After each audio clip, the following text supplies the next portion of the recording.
Saturday night at the Midway, on Mardi Gras Midwestern style. I was with my man, a junk boy from Jersey, a devil's cap and Napoleon smile. We had our Chilis read by Lady Samantha. AM 950, the progressive voice of Minnesota. You're listening to Paul Metsa, St. Louis County Fair. Paul Metsa is kind enough to join us for the full hour of this holiday interview to talk about his brand new book, Alphabet Jazz, Poetry, Prose, Stories, and Song by Paul Metsa. And once again, kind enough for the whole hour. And, of course, you can listen to him on weekends right here on AM 950 as the Wall of Power Radio Hour airs on Saturday at 6 p.m., replays at 4 o'clock, I believe, on Sundays. Paul, thanks for coming, man. I appreciate it. Matt, I'm really honored, and thanks for asking me. You know, when you found out that the book was coming out, you were the first guy that said, I'd love to have you on the show, so here we are. Thank you very much. My pleasure, and it's something I've loved having you being on the station with me. It makes, it's such a wonderful show that you've done. And how many years have you done our Wall of Power? Man, I believe we are celebrating our 8th anniversary this coming March. Yeah, I think, are you like the second longest show on there besides myself? I know. I really love it. Our boss, Chad, does a great job, and we love working with the engineer today, Brett, and Patrick's great. And it's a beautiful station. It's I believe, one of the only independently owned progressive radio stations in the country. It is, and I think it's the largest progressive radio station in the state of Minnesota, hands down, for sure. Well, that's honored to be a part of that. It is. It's really kind of feels cool to be part of this whole thing, man. You, of course, Huffington Post called you the other great folk singer for Minnesota's Mesabi Iron Range. He has released 12 original recording projects since 1984, played over 5,000 professional gigs, has won 7 Minnesota Music Awards. His autobiography, Blue Guitar Highway, from the University of Minnesota Press, garnered great reviews. And, of course, you've been writing and performing for a long time. You recently moved to Duluth, too, correct?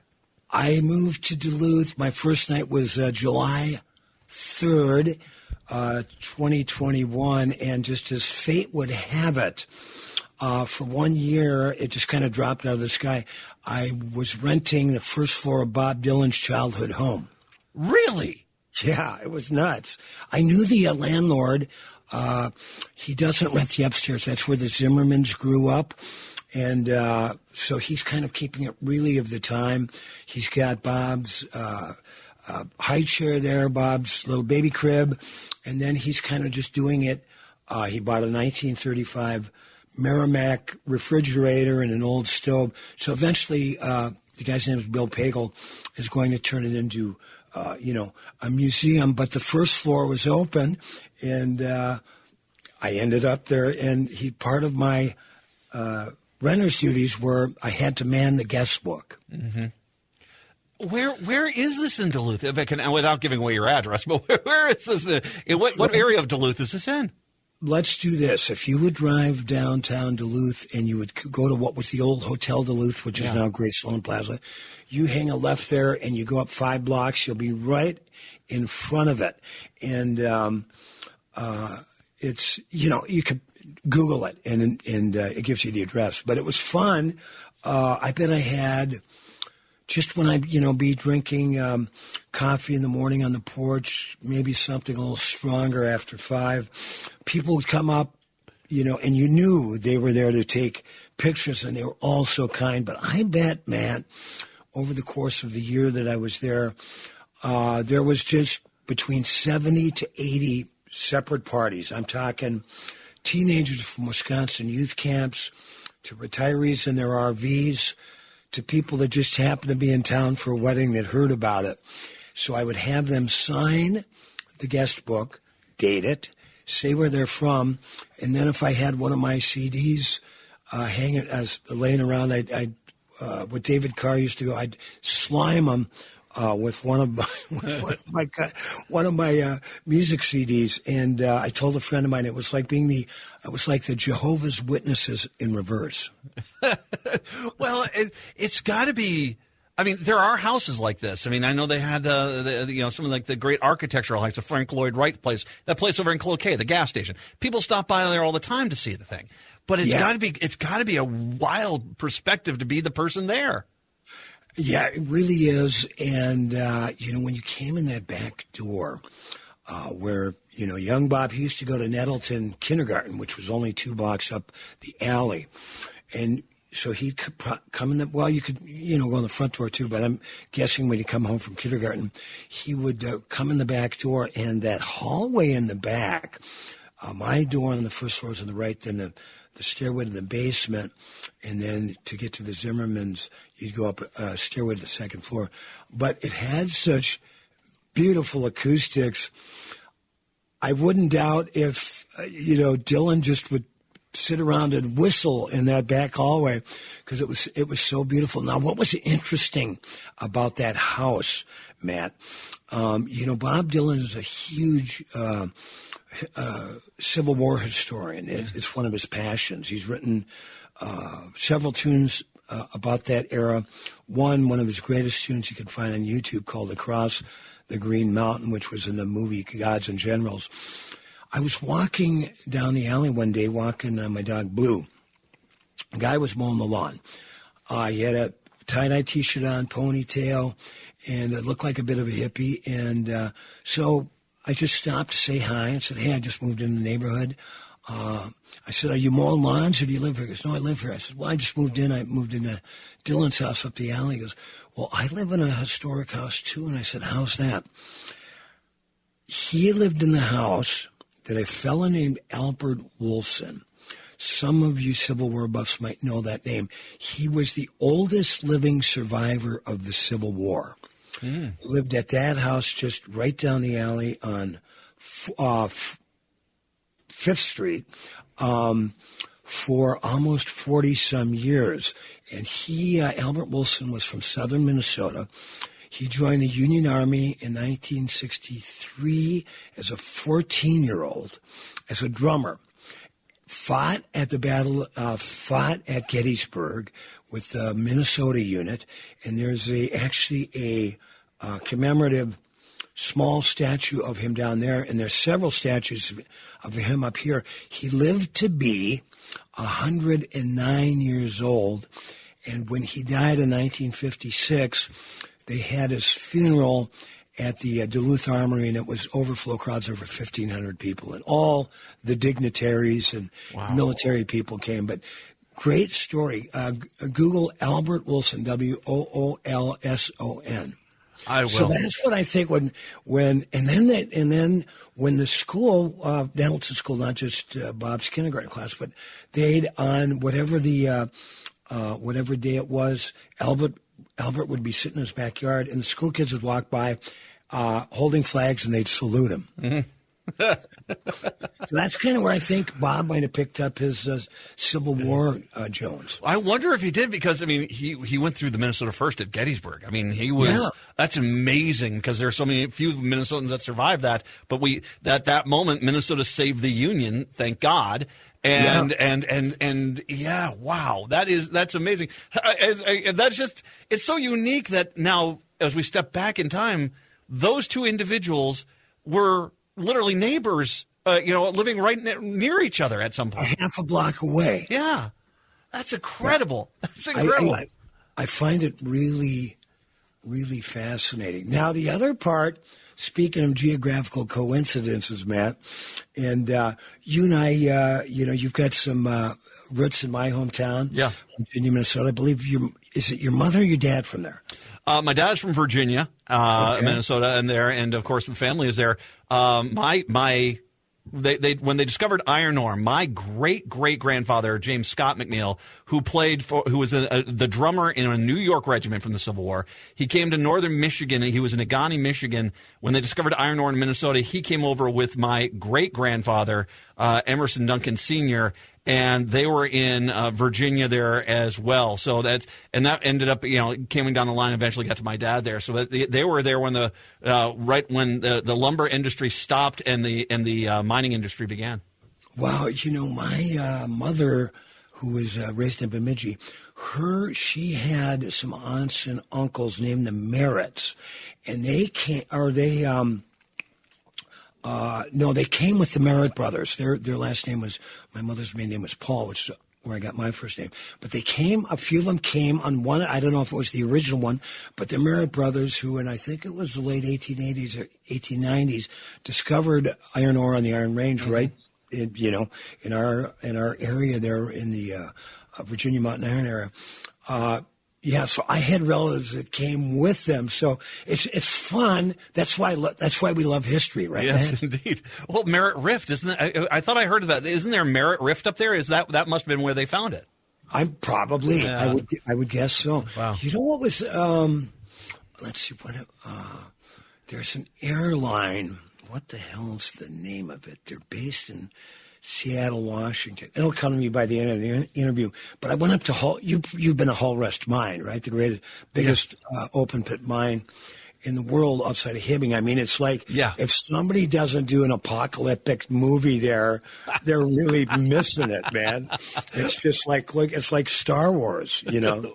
Well, they can always go down to the bar sauna in Biwabik, and they can have hit both parts of the range, man. They're all gold there. I hate to break the sad news to you, Matt, but that bar shut down. I know it did. I was there. Oh, gosh, I was up. All right, you and I are just going to spend a good chunk of this interview just talking to each other. I was in Christmas. I'm going to guess it's 94. It's Christmas Eve night. Right. We were over on Esquagama, where my parents used to live, the golf course out there. And we were like, okay, but it was cold in winter, and we didn't really want to drive in. We discovered there was the Biwabik bus. So you could call the Biwabik bus, which had more beer bottles rolling around in it than any other bus I've ever seen in my life. I'm sure. They came, picked us up, took us into Biwabik. We were at the bar sauna down there. The sauna, I believe, at that point had been shut down. Yeah. But we were there. We shot some pool, and I learned how bad you have to be the band that's playing the bar sauna in Biwabik on the Christmas Eve night. You are not a good band. But they were there, and they were tearing up, and they had a pretty good crowd there in Biwabik. McNeil, watch what you're talking about, because my band, Cats Under the Stars, got started as we were playing bluegrass and country music and bluegrass as Hot Walleye. That was our northern take on the band Hot Tuna. 1975, we did our first gig in Alcott Park. Yeah. Right by the clinic. The Charles B. Lenant Clinic, which was my great grandfather on the other side.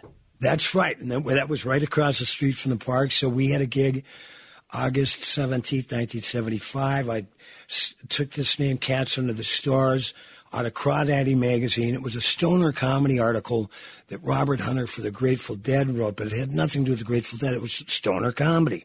And because it was a stoner rock and roll magazine. So I cut the title out, Cats Under the Stars. I kept it in my wallet for a year, and we got this gig came up. We had added another guy named Skip Nellemark, whose dad was a doctor at the Virginia Hospital, no longer with us. But so that was our name, Cats Under the Stars. But we got our start turned into a really good country rock band at the Tumbleweed Bar in Biwabik, which was right across the street from the bar sauna. So we probably played a New Year's Eve at that bar in Biwabik. So that was Christmas Eve. It was Christmas Eve, and they were doing heavy metal covers.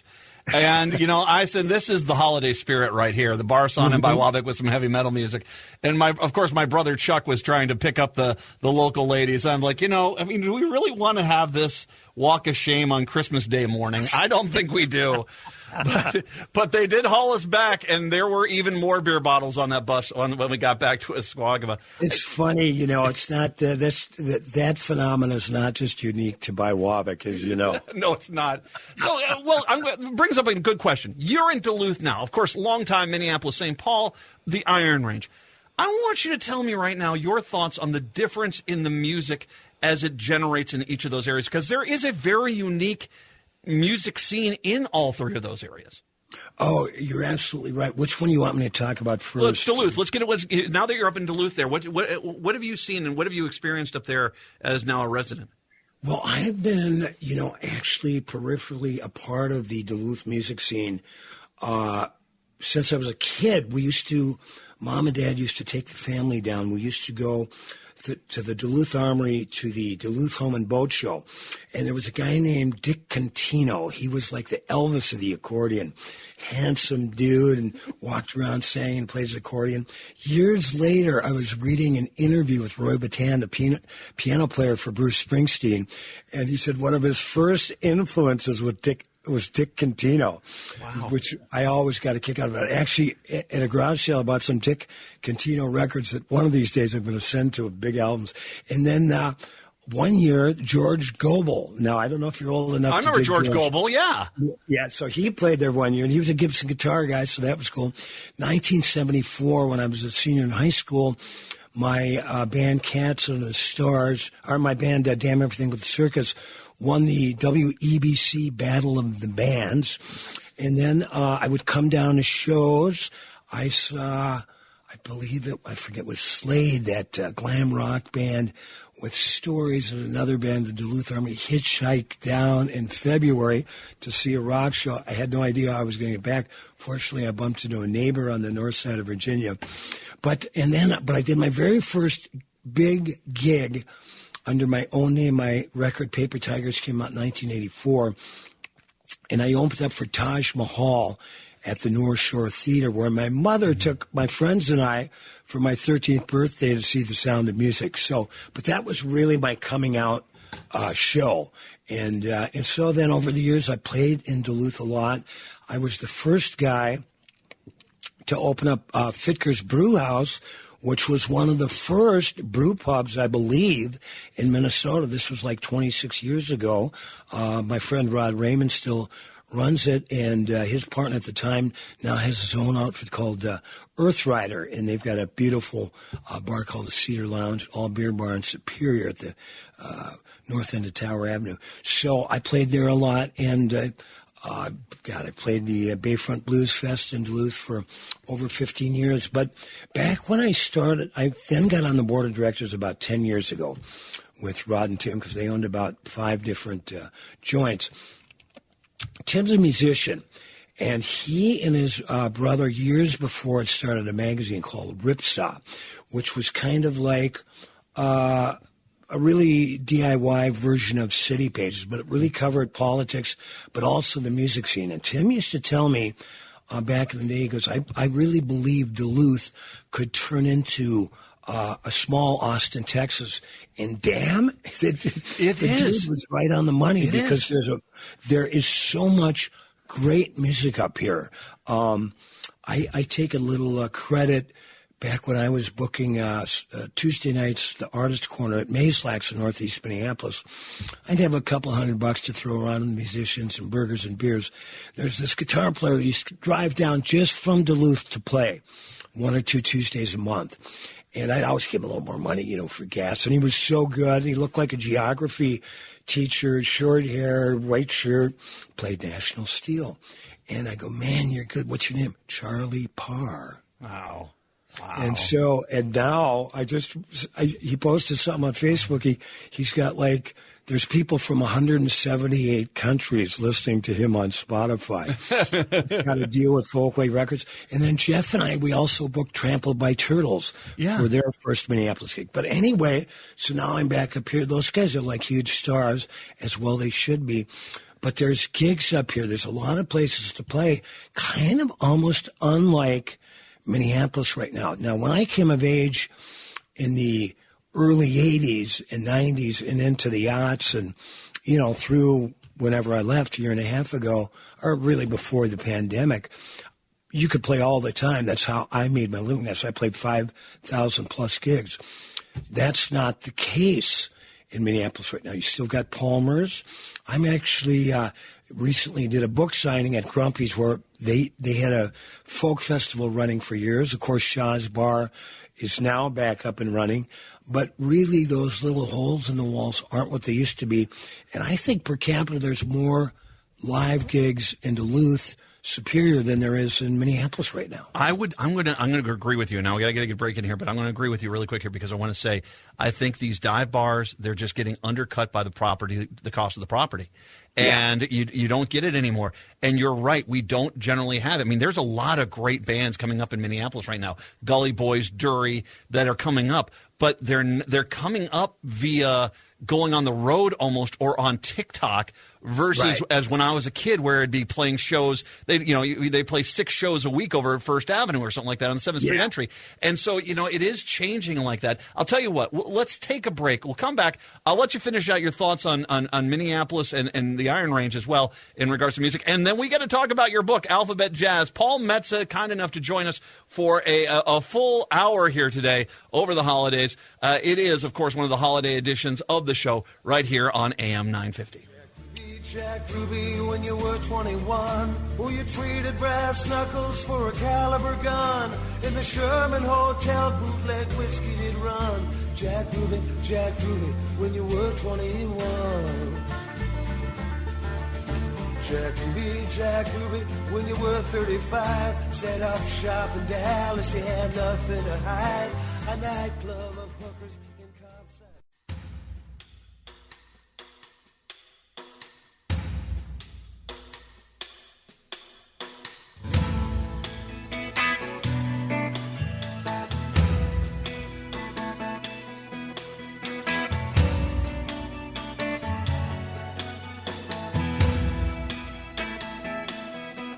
Someday, the high and the mighty will fall. There will be no power brokers, the wall of power will fall. Someday, the high and the mighty will fall. There will be no power brokers, the wall of power will fall. When the book finally came together, and it was a very arduous 2-year process. I went through 2 different publishers and a editor that just, I paid her, I don't know, enough money, under $1,000, but she just disappeared one day, and so then I had to basically pick up the pieces. And I worked with several different editors that were very helpful, that helped me with this chapter and that chapter. But when I finally sat down and went through the whole thing, I thought, you know what? I'm really happy for this because it's a real love letter to both the city of Minneapolis and to a lot of friends of mine. And it's a great way for me to remember them. And I think a lot of people that knew some of these musicians that I, mentioned, like, Willie Murphy and Bill Hinckley and Willie Walker, I think they're going to relate to it because they miss them too. I've been able to write about them, which I feel really good to be able to do that for my friends because those stories, as the stories of my dogs, I think need to be told because people enjoy them, and everybody that's had a dog has lost a dog, right? And in my case, I had Blackie for 16 years, and it was a really tough. That last year was really hard, but that last night with him, you've got to read the book to find out. It was life changing, life affirming, and when he jumped back into my arms after not being able to walk. And ended up in my arm when I woke up. I'll never forget it. I'm tearing up because once again, good writers make you convey the emotions of everyone into what your story is. And I'm thinking about the dogs I've lost, and I agree with you wholeheartedly. You kind of nailed it, that personal relationship. I want to give you an opportunity. Like I said, there's a lot of stuff in here. Is there something you wouldn't mind reading for us out of the book? Sure. Why don't? This is actually. When I got on my poetry kick, I was living out in Rego Park, New York. I moved out to New York City in January 96, and to meet Nora Guthrie, which I ended up doing. She's a very good friend of mine. And I stayed with a guy named Jerry Disford, who we lost several months back, who I love dearly. And but we lived right off 63rd and Queens Boulevard, for those that know the city. Excuse me, this was a poem I wrote back there. And this was back, Matt, when you used to write this stuff on a typewriter. Mm-hmm.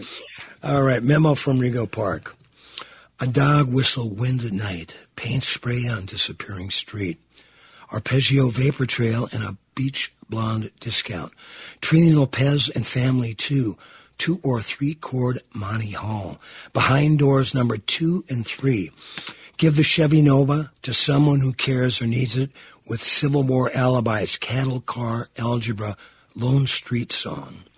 Homeless Albert on a borrowed harp. Baby blue Cadillacs and matching lingerie. Lonesome Chorus, Hallelujah Bunk Bed. Goodnight Poems, Ivory Trinket Lullaby. Last Trick Ponies for wee small children on the subways of the damned. Blue Light Echoes, Static Volume Curtain Call. May East or West, and someone named Frenchie when you least need him. Forgive, but don't forget. Apply, but don't return, for they've taken all your numbers away. Gave you Spanish alphabet, nicknames, and a joke book. Babysitter's West Coast Dream. Cast iron ukuleles, semi-permanent straw hat, tin star promise, and someone else's name in the witness protection program of your choice. Buy, you need more. What else is new? Midnight Circle overcoat, bad mustache, no bungalow for Romeo, Flophouse magazines, lemon tongue promise, a missed kiss or 2, car keys, and a razor blade. Hoping we'd have more to show for this, raise your hand in a moment of silence, but don't cease to dream, for they can't steal that in our irregular moments of grace. Wow. That is spectacular. Memo from Rego Park. This is from Paul Metsa here, Alphabet Jazz. You'd mentioned the companion CD, which it's got a lot of your great songs on here. I love Whistling Past the Graveyard, Jack Ruby, Ain't Gonna Whistle Dixie Anymore. I love that song. I remember when we brought that one out and we played it. You talk a little bit about that, putting that together to go with the book. Well, I kind of, when I was talking to my buddy Rick Shevchik, who I wrote Blood in the Tracks with, I said, how would you put this together? And he said, do it chronologically. I didn't necessarily do that with the poetry and the prose, but I kind of did that with the companion CD and the 14 songs that you can get if you buy the book with the QR code. So what I wanted to do there was something like Whistling Past the Graveyard. That was on a record that I did with Sonny Earl, our first record, God, I don't know, 12, 13, 14 years ago. But this was a live version that we actually recorded at Sacred Heart in Duluth with the great blues player Paul Mayasich. You know who that guy is, right? Mm-hmm. Another Ranger, by the way, for Evelyn. And and then there's a couple tunes I've never released. One called Automatic Heroes, which was when I was going through my Bruce Springsteen phase. It's had great saxophone by a guy named Merlin Branco. And then there was a couple of other versions of songs I've never released, and then some versions of songs I have released but are live versions. So it's a really nice kind of potpourri, in a way chronologically ordered. And then the song Ain't Gonna Whistle Dixie Anymore that I wrote after the Charlottesville March. Yes. And did it with the Sounds of Blackness, which I was so honored. That was a bucket list thing to perform with those guys. And then, of course, the great Willie Walker sang lead. So I think the CD can stand on its own. Yes, it does. And I think it's a really nice package. It's a good way to know me. I mean, like you said, I was very honest with it. And, I don't want to brag, but I'm very proud of it. You get to know you. There's a lot of people that write books and that you don't really get to know them at the end of it. It's nice. You get some stories, but it's not an intimate look. I mean, this book, you'll understand who Paul Metsa is, and you'll appreciate top to bottom everything that he's done. I mean, your talent is pretty undeniable, sir. It's amazing. Once again, Alphabet Jazz, Poetry, Prose, Stories, and Songs by Paul Metsa. Available, is it on paulmetsa.com? Not yet. Right now, people can get it on Amazon, but hopefully we're going to get it together first year. So if people want signed copies, it'll cost them a little more. But we'll get that together. And I've also, if you go to Bandcamp, I've got most of my records on there. But I'm getting friends of mine that have been reading the book that are, they don't give Paul Metsa the pass. They don't give me a Metsa pass. They're actually the hardest on me as anybody I know, because they're truthful friends, and that's the only kind of friends you want. But I did have a great review that just came out in Soundwaves magazine just a couple days ago, and the guy was very complimentary. He wrote a beautiful review of my first book, Blue Guitar Highway, and that just came out. That it's a music magazine, goes all over New England. So I'm anxious to get this out and see what people that don't know me think of it. But I'm very, I put a lot of work into it, and there's a lot of soul. And really, what this was, and I say it in the foreword, it's kind of my love letter as well to the city of Minneapolis, where I lived for 40 years. And I say in the forward, I said, where I found inspiration and friendship in every corner of town.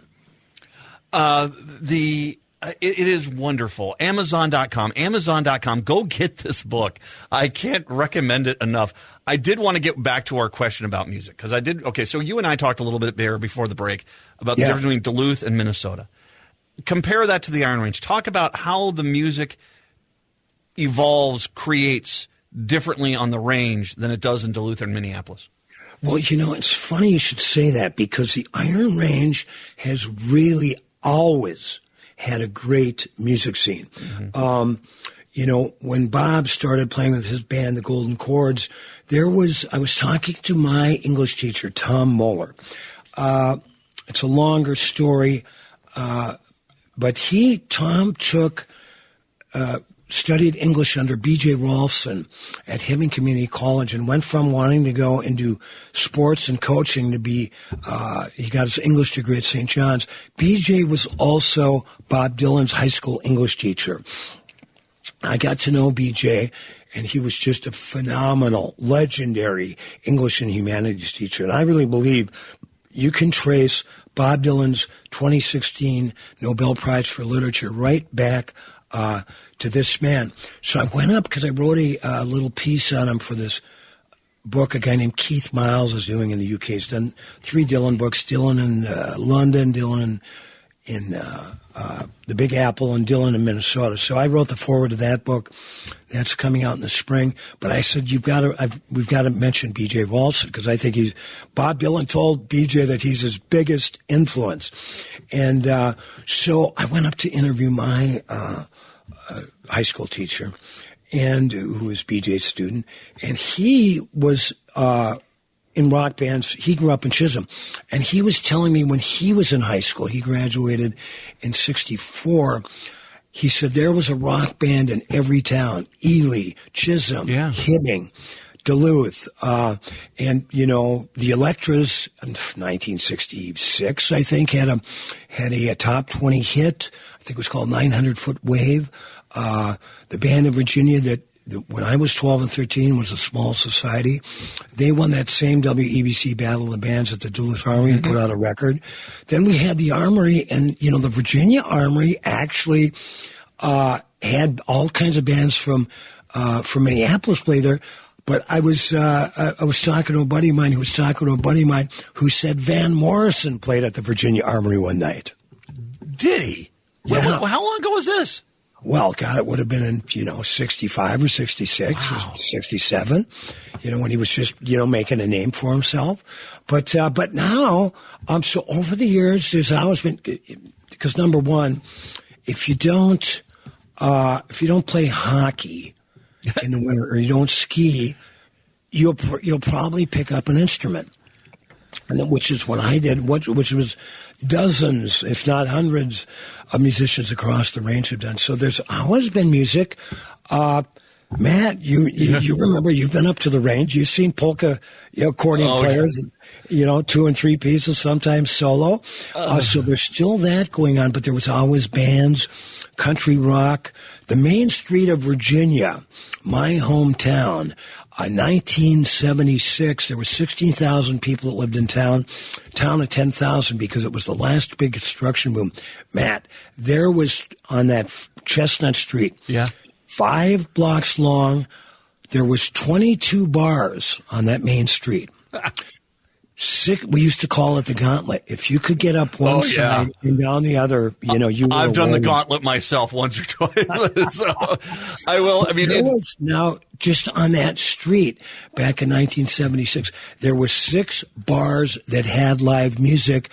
2 of the bars had music 6 nights a week, and one of the bars had music 4 nights a week, and the rest had music on the weekends. 6 bars in 5 blocks. Yeah. So it's and right now, Matt, there is an incredible music scene up there. Well, Rich Manson on the North Stars. Rich Manson has a beautiful studio called Sparta Sound in Sparta, Minnesota. Chris David Hansen is incredible. There's Keith Sikola, who's originally from there, really big now in the Native American community. And I got to step in, Paul, because we're kind of at the end here. But I can tell Stella Ovison, when I was up there, I saw her perform too. I mean, there's just a lot of people that are coming in there, and it is very unique, and it is its own thing. You know, Paul, we do need to do this again. This is just great fun. Paul Metsa, once again, the book Alphabet Jazz, Poetry, Prose, Stories, and Songs, available on Amazon Music. Sir, it's an absolute privilege. Anytime you want to come back to my show, you're more than welcome to, okay? Thank you, Matthew. And the next time you're driving up this way, give me a call, stop in, and we'll go have a cocktail. My daughter's going to UMD, so I'll be talking to you soon. Sounds great, Matt. Thanks. Happy holidays. Happy holidays. Paul Metsa, kind enough to join us. So we'll take a break. It is the Matt McNeil Show on AM 950. My grandfather's watch, and I pulled out the key to this.